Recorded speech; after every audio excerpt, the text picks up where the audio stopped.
โอ้ยผ่านมานาพี่น้องผ่านทาง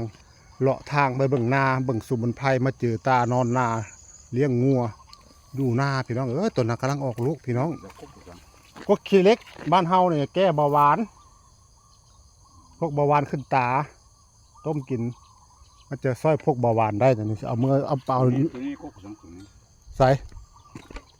โอ้สมัดอันนี้สมัดใหญ่ต้นสมัดเอามือเฮ็ดยาบำรุงไอ้ล้างไขมันเข้ายาล้างไขมันล้างไขมันทีนี้มีแต่จางจืดทีนี้บ่มีจางจืดจางจืดบ่ตาเอาล้างออกมาเบิ่งนี่ฮะจะเห็นแล้วมันตะกี้งั้นเอา70มันไปบ่ได้บัดนี้เอามันนักจางจืดเลยบ่ตาไปจางจืดจนเบิดอุ้มตัวนี้แล้วกินไปกินโอ้ทั้งงัวทั้งควายแค่แม่นงัวควายก็กินแค่แม่นอีบิ๊กบอกมาทางเส้นนี้หันบ่ฮู้จักว่าได้มันมาพี่มันมีทางนี่อีบิ๊กได้บอกนี่มันมีทางอยู่ได้คนเว้าเพราะว่าเขาปิดตัวนั้นทางตัวนี้มันอ้องโค้งไปพุ่นเอาออกทางเทียงพวกวันนี้เขาปิดตัวนี้อีเผาก็เลยไปเปิดตัวพุ่นวันนี้เป็นกรุงเทพนะปิดมาฮั่นโอ้ขัดทางเก่ามีทางอยู่แล้วมันทางบ่สุดขัดขนาดโอ้จักตัวตา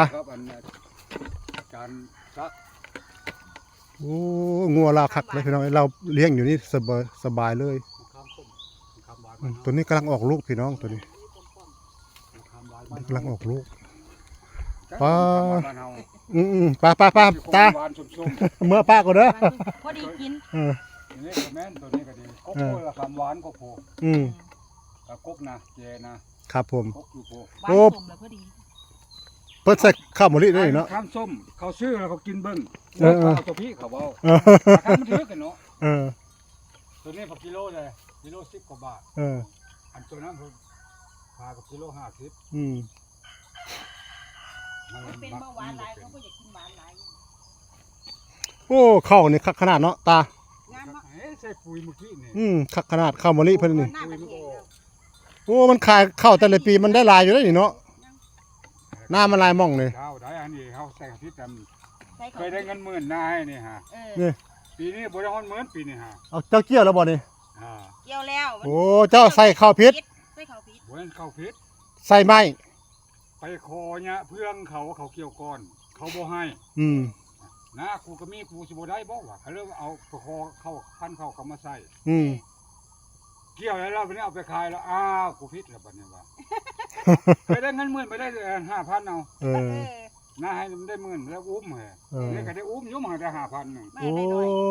ได้เงินน้อยเข้ายังมาใส่น้ำปังมาใส่ข้าวน้ำปังมันบ่ได้แต่ก็ใส่ข้าวมะลิข้าวมะลิ160เจ้าอ่านเอาข้าวอันนี้160 บาทเอามันลดกันเท่าไหร่ล่ะแม่ข้าวเจ้าพ่อบ่เคยใส่แต่ข้าวเจ้าตลอดโอ้เฮาใส่เอาเพื่องนี่ใส่เอาเพื่องให้งัวเบิดแล้วกินเบิดแล้วทุบกลับมาโอ้กินดีขนาดงัวก็ได้โคตรเนาะโตบ้องเก่ากับมันงานแหน่เมื่อกี้ก็งานน้องตายเมื่อกี้นี่ก็มาขังว่าอยู่เบิดเป็น20 คนมันมาอัน6-7 มื้อห่านออกแล้วพี่น้องผู้ออกแล้วหันหลังน้อยเดียวออกแล้ววัวออกแล้วก็บ่มีปัญหาตัวแม่ตัวถุงเลยงัวออกแล้วพี่น้องไทยเบิ่งใกล้บ่ได้เลยพี่น้องเอ้ยไทยเบิ่งใกล้บ่ได้